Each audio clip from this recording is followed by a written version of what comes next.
And so the recordings that you hear with this include everyone on earth who learned this language as a child is on this tape, all three of them.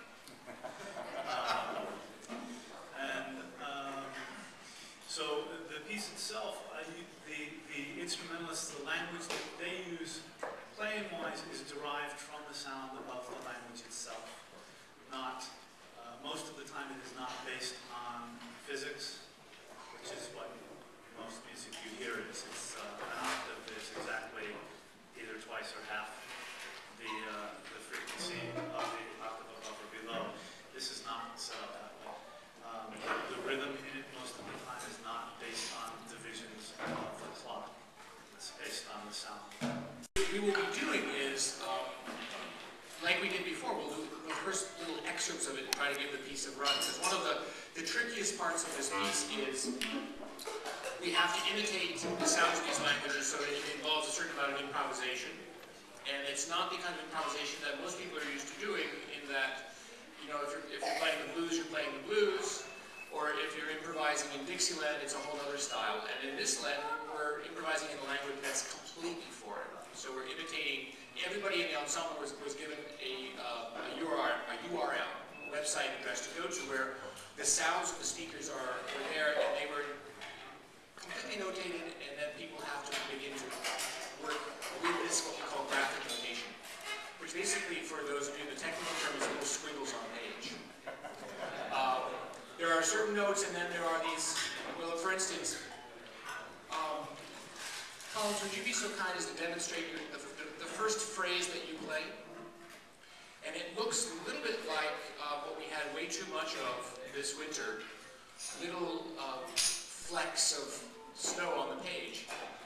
And it basically sounds like this.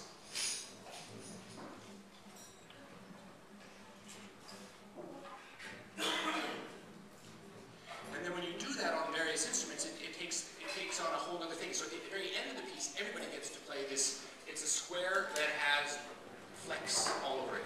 And the instructions are that you are to create some sounds that are live and vibrant,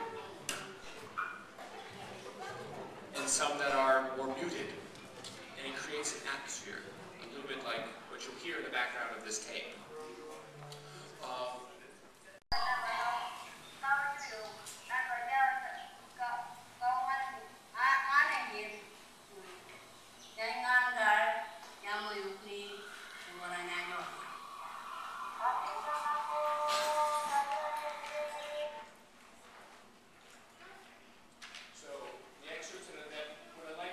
First of all, listen to this for a second.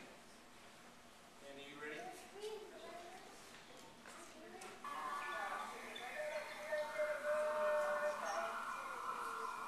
Could you play for us bar 31?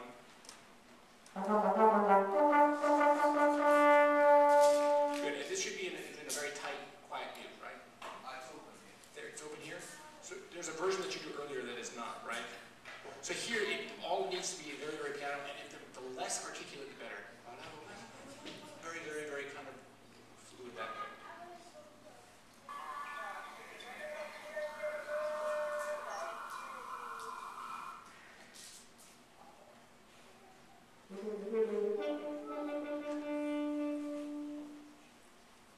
And let's try that in the cello as well.